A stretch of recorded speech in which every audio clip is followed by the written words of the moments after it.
Hello students. So today we are going to prove important theorem, and the theorem is in a right angle triangle the square on the hypotenuse is equal to the sum of the squares of the other two sides. सो यही आपको prove करना है और इसी को हम क्या बोलते हैं, पाइथागोरस थ्योरम बोलते हैं। आइए स्टूडेंट समझते हैं कि पाइथागोरस थ्योरम मतलब है क्या। कहने का क्या मतलब है कि मान लो बच्चों कि हमारे पास एक राइट एंगल ट्रायंगल है।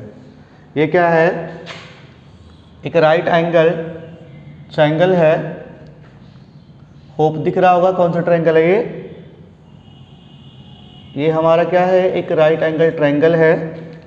और इस राइट एंगल ट्रायंगल में मान लेते हैं कि ये जो वर्टेक्स है वो ए है, ये बी है और ये सी है। अगर ये एंगल 90 डिग्री है तो पाइथागोरस थ्योरम का क्या मतलब है कि जो ये लॉन्गेस्ट साइड होगी ए सी स्क्वायर इक्वल क्या होगा, B C square plus A B square होगा। यही क्या है, आपका पाइथागोरस थ्योरम है। होप समझ में आया होगा।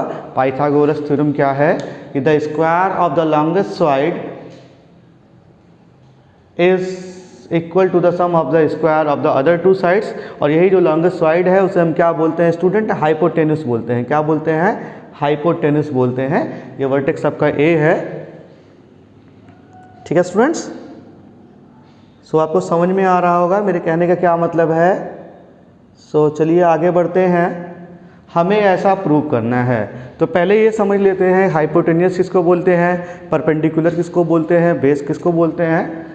तो सबसे बड़ी चीज़ ये कि आपने एक थ्योरम पढ़ा था क्लास 9th में कि if the angle is oppose in a triangle the largest angle's opposite side is larger. मतलब क्या है, किसी ट्रायंगल का जो सबसे बड़ा वाला एंगल होगा उसके सामने वाली साइड सबसे बड़ी होगी, ठीक है।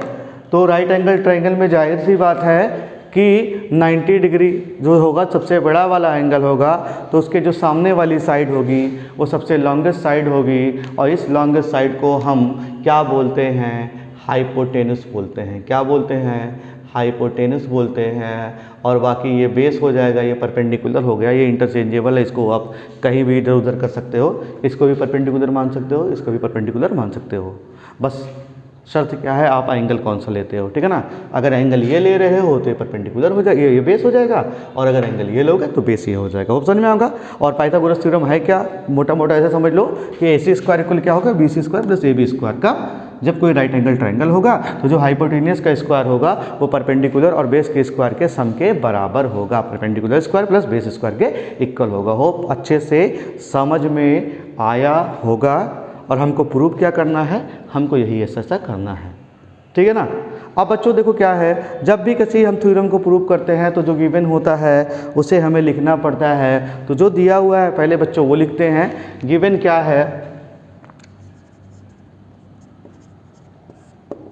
गिवन क्या दिया हुआ है, गिवन दिया हुआ है ए राइट ट्रायंगल या a triangle A B C, a triangle A B C in which. एक ट्रायंगल दिया है, क्या दिया स्टूडेंट्स, एक ट्रायंगल दिया है इन विच, जिसमें क्या है, जिसमें A C is the longest side, या कह सकते हो इन विच क्या है, angle B equal 90 degree. In which a triangle A B C, a right angle triangle, ऐसे लिखिए, a right angle triangle, right angle triangle A B C. क्या दिया हुआ है स्टूडेंट, एक राइट एंगल ट्रायंगल क्या दिया हुआ है, ए बी सी दिया हुआ है। इन विच, जिसमें क्या है, in which angle B equal 90 degree है। होप अच्छे से समझ में आ रहा होगा। और हमको प्रूव क्या करना है, जो अभी मैंने बताया ना, टू प्रूव क्या करना है, to prove A C square equal B C square plus A B square. Students हमें ऐसा ही प्रूव करना है। एक बार देख लीजिए, फिगर को ड्रॉ कर लीजिए, फिर आगे एक्सप्लेन करते हैं क्वेश्चन को। ओके,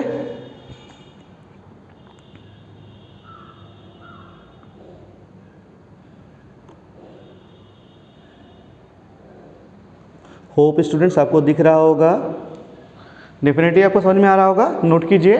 अब आगे बढ़ते हैं और आगे बढ़ने के बाद अब इसके बाद हम क्या करेंगे स्टूडेंट्स, ये आपका पाइथागोरस थ्योरम जो कहता है वो हो गया। अब देखो ध्यान से बच्चों, इसके आगे हम क्या करेंगे, हमें कुछ ऐसा करना है कि हमें AB स्क्वायर और AC स्क्वायर ऐसा कुछ मिले। लेकिन बेटा यहाँ स्क्वायर लाओगे कैसे, कोई ऐसा थ्योरम तो है नहीं कि डायरेक्टली स्क्वायर मिल जाए। लेकिन बेटा ध्यान दो, अगर हमें कोई ऐसा, हमने कुछ सिमिलरिटी ऑफ ट्रायंगल पढ़ा था, कहीं हमने सिमिलरिटी ऑफ ट्रायंगल पढ़ा था, तो अगर दो ट्रायंगल सिमिलर होते थे तो उनकी करस्पॉन्डिंग साइड क्या होती, प्रोपोर्शनल होती थी। लेकिन बेटा अगर हमें ऐसे कहीं मिल जाए AB अपान मान लो कुछ मिल गया और मान लो x मिल गया और यहाँ y मिल गया और यहाँ AB अपॉन AB मिल गया, तो AB इंटू AB क्या होगा बेटा, AB स्क्वायर होगा। और ऐसे इसी कंडीशन में AC स्क्वायर भी मिल जाएगा और BC स्क्वायर भी मिल जाएगा। तो हम कुछ ऐसा करते हैं कि हम यहाँ दो ट्रायंगल मिल जाए, और ये चीज़ें तभी होती हैं, ऐसे प्रॉपर्टी तभी लागू होती है जब दो ट्रायंगल होता है। तो हमें किन्हीं ऐसे दो ट्रायंगल बनाने होंगे जहाँ पे ये जो प्रोपोर्शनलिटी थ्योरम है वो लग जाए। लगेगा कहाँ पे, जहाँ पे दो सिमिलर ट्रायंगल होंगे। सो बेटा हम क्या करेंगे, हम कुछ ऐसा करेंगे कि हमें एक राइट एंगल ट्रायंगल मिल जाए। और राइट एंगल ट्रायंगल, सभी राइट एंगल ट्रायंगल हम जानते हैं क्या होते हैं, आपस में सिमिलर होते हैं। तो यहाँ हम कंस्ट्रक्शन कर देंगे स्टूडेंट, क्या कर देंगे, कंस्ट्रक्शन कर देंगे। हम क्या करेंगे, हम B से AC पर एक परपेंडिकुलर ड्रॉ कर देंगे। क्या ड्रॉ कर देंगे, परपेंडिकुलर ड्रॉ कर देंगे, और ये हमारा BD हो जाएगा। और बच्चों ये जो है 90 डिग्री है, कितना है, 90 डिग्री है। अब यहाँ पे आपको तीन सिमिलर ट्रायंगल आपस में मिलेंगे। कौन कौन से मिलेंगे, ABC तो पहले से था, दूसरा क्या है, BDC है और ABD है स्टूडेंट्स।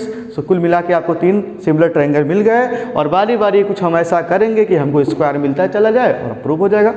तो कंस्ट्रक्शन क्या हो गया, कंस्ट्रक्शन में हम चले आए स्टूडेंट। कंस्ट्रक्शन में हमने क्या किया है, चलिए लिखते हैं। कंस्ट्रक्शन क्या किया है हमने, ड्रॉ BD और BD किस पर परपेंडिकुलर है, AC पे। Draw BD perpendicular eight AC। हमने क्या किया है, BD ड्रॉ कर दिया है, जो कि क्या है, परपेंडिकुलर है स्टूडेंट्स। किस पर परपेंडिकुलर है, AC पर क्या है, परपेंडिकुलर है। होप समझ में आ रहा होगा। ओके, अब आगे आते हैं स्टूडेंट्स, हम दो चीज़ देखते हैं। देखो अब हम प्रूफ में आते हैं, और प्रूफ में आते हैं अगर दो सिमिलर कहीं ट्रायंगल मिलते हैं तो उनको हम ले लेंगे। जैसे कि एग्जांपल के लिए इन ट्रायंगल ABD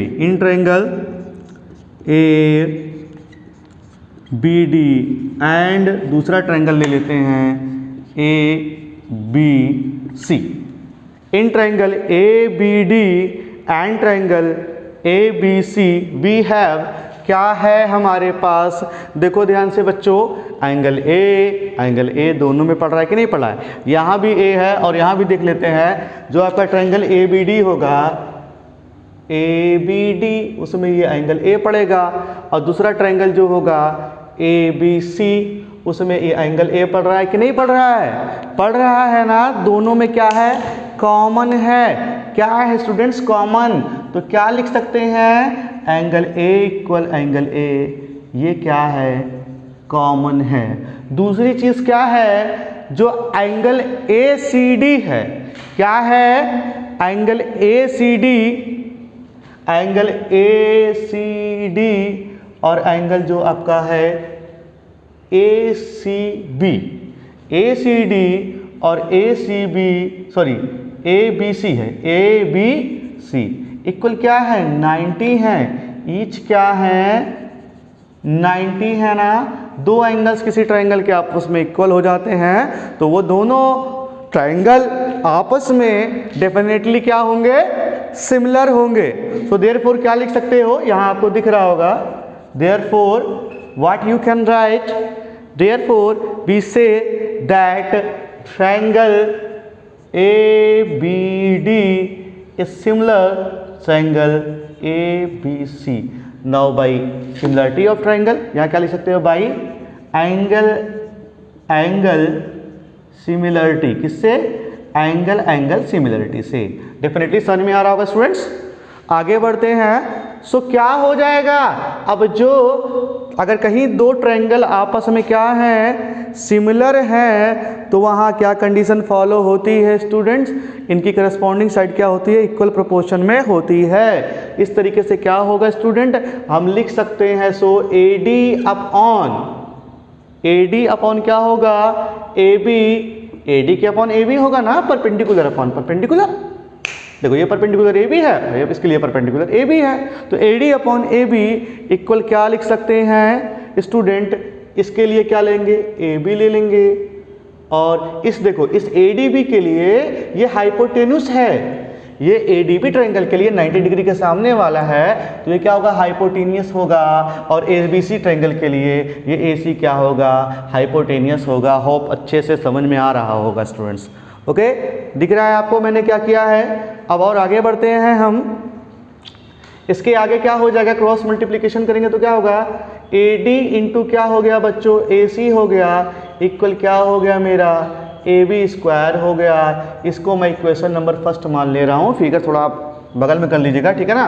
तो इक्वेशन मैंने क्या मान लिया स्टूडेंट, फर्स्ट मान लिया। होप समझ में आ रहा होगा, ये आपका इक्वेशन फर्स्ट हो गया, डेफिनेटली समझ में आया होगा। आगे बढ़ते हैं, इसके बाद मेरे पास एक और ट्रायंगल है। कौन सा ट्रायंगल है स्टूडेंट्स, इन ट्रायंगल, एंड ये भी क्या है, एक आपका राइट एंगल ट्रायंगल है। इन ट्रायंगल क्या लिख सकते हैं, BDC, in triangle BDC and triangle ABC। BDC और ABC ट्रायंगल आप ले लेंगे स्टूडेंट्स।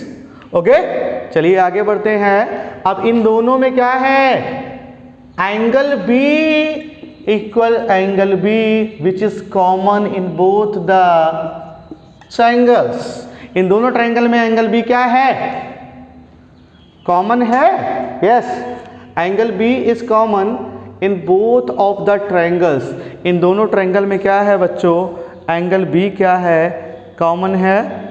एंगल B नहीं कॉमन है, सो क्या कॉमन हो सकता है, देखिए angle BDC triangle BDC and ABC दोनों में एंगल B क्या है आपका, कॉमन मिलेगा। एंगल B कॉमन नहीं मिलेगा स्टूडेंट्स, लेकिन एंगल C आपको कॉमन मिलेगा। एंगल B नहीं मिलेगा, लेकिन क्या एंगल C दोनों में कॉमन है, हाँ कॉमन है। देखो ध्यान से, यहाँ भी एंगल C है BDC में, और ABC में भी क्या है, एंगल C कॉमन है। एंगल C इक्वल क्या हो जाएगा, एंगल C हो गया। दूसरी चीज़ क्या है, क्या लिख सकते हो, angle DBC equal angle ABC, each क्या है, 90 डिग्री है। तो पहले की तरह क्या हो गया, दोनों ट्रायंगल आपस में क्या हो जाएंगे स्टूडेंट्स, सिमिलर हो जाएंगे, ठीक है ना। देयरफॉर क्या हो जाएगा, देयरफॉर क्या हो जाएगा student, triangle BDC is similar triangle ABC just like before. पहले की तरह बाई एंगल एंगल सिमिलरिटी, आप यहाँ क्या लिख सकते हो students, by angle angle similarity of triangles. Hope student समझ में आया होगा किस तरीके से हमने दोनों ट्रायंगल्स को आपस में क्या प्रूव किया है, सिमिलर प्रूव किया है, ठीक है। आगे बढ़ते हैं, अब आगे देखते हैं क्या होता है। अब देखो यहाँ हम क्या लिख सकते हैं, ईच करस्पॉन्डिंग साइड्स क्या होंगी, इनका रेशियो क्या होगा, इक्वल प्रोपोर्शन होगा। तो क्या लिख सकते हैं हम यहाँ, क्या लिख सकते हैं स्टूडेंट्स, हम यहाँ लिख सकते हैं क्या, DC अपॉन BC। DC के करस्पॉन्डिंग कौन होगा, BC होगा।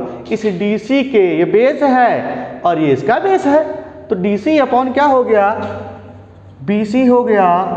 और क्या हो जाएगा, हाइपोटेन्यूस अपॉन हाइपोटेन्यूस ले लो। तो इसके लिए हाइपोटेन्यूस क्या है, BC है। 90 के सामने वाला क्या होगा, BC होगा, और इसके लिए क्या होगा, AC होगा। तो क्या कर सकते हैं स्टूडेंट, ये 90 डिग्री के सामने वाला हाइपोटेन्यूस होगा ना, तो ये BC हो गया, और अपॉन क्या हो गया, ये AC हो गया स्टूडेंट, ठीक है। तो क्या हो गया, BC upon DC, DC upon BC, DC upon BC, perpendicular upon hypotenuse, perpendicular upon hypotenuse. तो DC अपॉन BC इक्वल क्या हो गया, BC अपॉन AC हो गया।